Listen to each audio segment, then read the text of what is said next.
Bismillahirrahmanirrahim. Assalamualaikum warahmatullahi wabarakatuh. Perkenalkan, nama saya Rezi. Saya mahasiswa Universitas Majesakti Kota Bekasi, Prodi Fakultas Ilmu Pendidikan Ekonomi A semester 3. Pada hari ini saya akan membuat tugas mata kuliah Pendidikan Agama Islam. Kita menafsirkan arti dari surah Al-Fat ayat 29. Mana bunyi dari surah Al-Fat ayat 29 adalah Muhammad adalah utusan Allah dan orang-orang yang bersama dengan dia bersikap keras terhadap orang-orang kafir, tetapi berkasih sayang sesama mereka. Kamu melihat mereka ruku dan sujud mencari karunia Allah dan keridhoannya.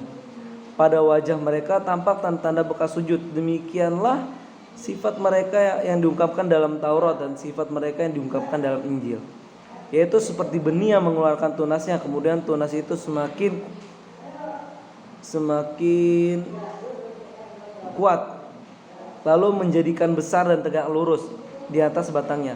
Tanaman itu menyenangkan hati penanamnya, karena Allah hendak menjengkelkan hati orang-orang kafir dengan kekuatan orang-orang mukmin. Allah menjadikan orang-orang yang beriman dan mengerjakan kebajikan di antara mereka ampunan dan pahala yang besar. Dalam surah Al-Fat ini mengatakan bahwa Nabi Muhammad adalah utusan Allah dan orang-orang bersama dengan Nabi Muhammad bersikap keras terhadap orang-orang kafir.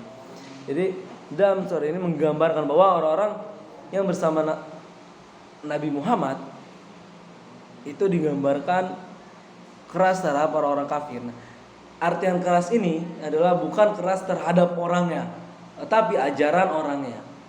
Orang-orang kafir tersebut. Itu bukan berarti keras orang mukmin ini yaitu menindas orang kafir.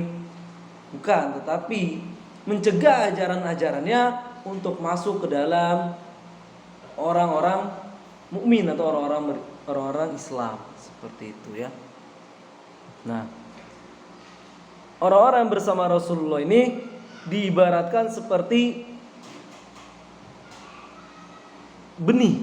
Nah, yang mana benih ini mulai mengeluarkan tunasnya. Nah, semakin lama benih itu tumbuh, maka akan semakin besar pohonnya. Dan semakin besar pohon tersebut, maka semakin tegak juga pohon tersebut dan kuat tegak berdiri. Nah, itu menggambarkan bahwa orang-orang Islam itu selalu bertumbuh.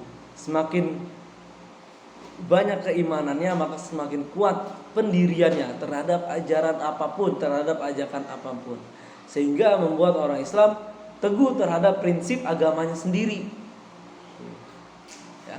Nah, orang-orang Islam ini di sini digambarkan bahwa orang-orang Islam itu hanya keras terhadap orang-orang kafir atau orang-orang berbeda agama, tetapi ketika bersama sesama muslim sama agama Islam, orang-orang ini orang-orang baik ya, seperti itu.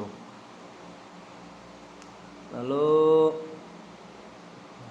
ayat ini juga menegaskan bahwa Allah ingin hendak menjengkelkan hati orang-orang kafir.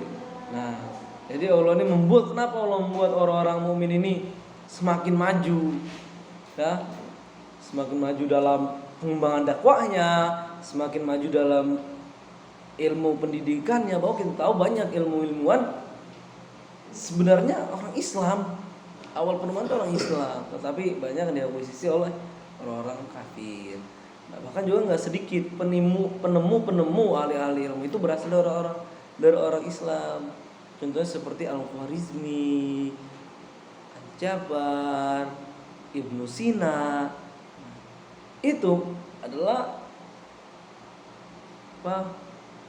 ilmuwan-ilmuwan dari Islam, sehingga kenapa Allah membuat hal ini agar orang-orang kafir tersebut jengkel dengan kemajuan Islam. Kira mereka tidak senanglah terhadap orang muslim yang selalu mengalami kemajuan seperti itu. Nah, dan Allah menjanjikan kepada orang-orang yang beriman dan mengerjakan kebajikan di antara mereka ampunan dan pahala yang besar.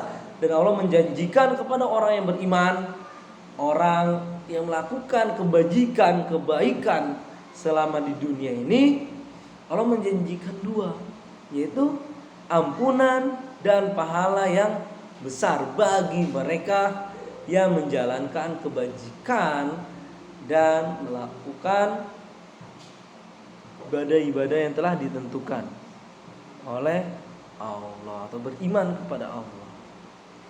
Seperti itu ya. Mungkin itu menurut saya. Apabila ada kata-kata yang salah, mohon dibukakan pintu maaf yang sebesar-besarnya. Wassalamualaikum warahmatullahi wabarakatuh.